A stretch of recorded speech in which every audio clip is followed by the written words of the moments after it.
Hi YouTube, I'm making this video to give my opinions on which characters you should consider taking on the reruns. I know that there's been a large number of new players and returning players, so I hope this is helpful for you. Just for notice, remember when clicking a guide video, it's mostly always going to be about meta. So if you think that you're going to get a character because of how they look or how much you like them, then do not watch guide videos at all. There's no point. With that being said, let's see the top 5 recommendations by me. So number 5, I'm going to put in Silverwolf as a recommended character for a rerun. I was thinking about whether to put her in either 4th or 3rd, but 5th seems good enough, and I'll give my reasoning after.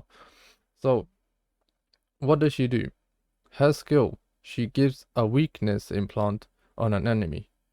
You know how there's a weakness break for every monster in the game. Every monster has their own weakness. What Silverwolf essentially does is she adds a typing that her team has and puts it on the enemy. This means that you can use any character of any different typing, and if you just put a Silverwolf in your team, you can use that to break the enemy's toughness. So why is this 5th place in my list? So this allows you early game as a beginner, since you won't have that many DPS characters. She'll make it so that you can invest in your character, the DPS that you already have, and you can use it on any other bosses that you want. Now, why is she 5th and not 4th or 3rd with such a broken ability? The reasoning is the more you play and the more time you spend on the game, you will essentially get more and more different typing of characters. That means her value becomes less. She's still good, but now that you have characters with different typings, there are fights and situations that you might not even want to use Silverwolf in. As for the rest of her kit, since she is a nihility character, which is a debuff category, all her other skills have nerfs, such as defense shred. Now, for my 4th character in my list is going to be Xuan. She is a tank character, and why she's good is very simple. She doesn't shield her allies, but in return, she is the one tanking all the hits. As you can see on her skill, the damage that her allies would take is distributed to Fu Xuan instead. Passive here is what makes her completely broken for any hypercarry teams that you may build. She gives 6% crit rate at level 1, at level around 10, she will give around 10 to 12% crit rate, which is insane for any hypercarry teams. And for her ult, she heals her allies, meaning that Fu Xuan is later on able to tank even more. She is quite literally the best sustain in the game as of right now. So for number 3, I'm going to put Jingliu in the list. Why? It's simple. She is probably the 2nd highest damage ceiling character in the game, full stop.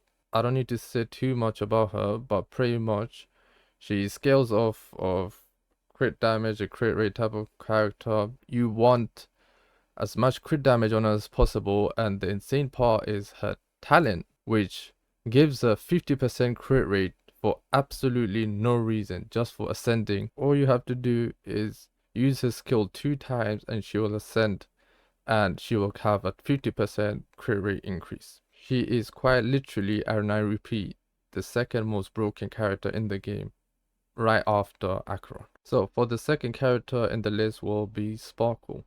Sparkle is a harmony character, means that she buffs her allies.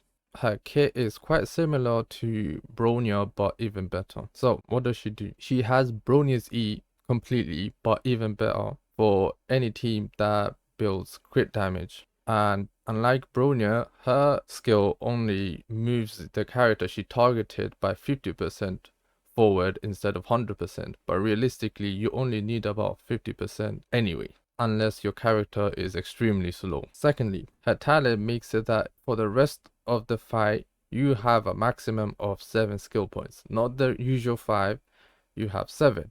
What her ultimate does is, whenever you press it, you instantly recover 4 skill points for no reason, and then she gives a team buff for all her allies. And for the last and final character in the list, the top priority that you should have is Ruan Mei, the only character that I regret not pulling. And I'll explain why. She is the definition of someone who enables dual carries.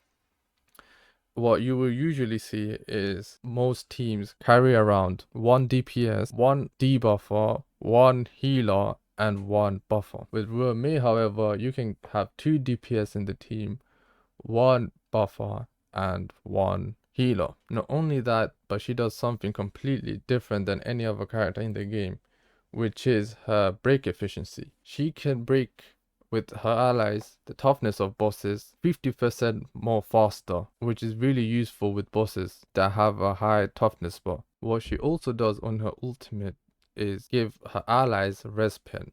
This means that any sort of defense that the opponents have, even with no matching typing, she will still make sure that your DPSs do a lot of damage. And unlike the other characters that were on the list, she's actually easy to build because all you need is break efficiency at the end of the day, and you get a lot of break efficiency just from her talent page. All you need to build on her is speed and break efficiency, and she's good to go. Best support in the game by far. It's not even close. So yeah, that was my top 5 that I recommend any beginner to pull for. If you've noticed, most of the characters were usually sustainers, buffers instead of DPS. I want to let you guys know one thing for sure. DPS characters will get power creep. That's a fact. That's happened. The only reason why I had Jingliu in my list is she was one of the characters that has not happened to yet for now. She's actually one of the characters that's probably competing with Acheron. If not, there's no one else that can. But yeah, make sure to like and subscribe to this video. I'll try to make more videos that are more helpful to beginners and anyone who else is returning, since it's almost been a year that I've played this game and I have a sense of understanding about this game. So yeah, see ya.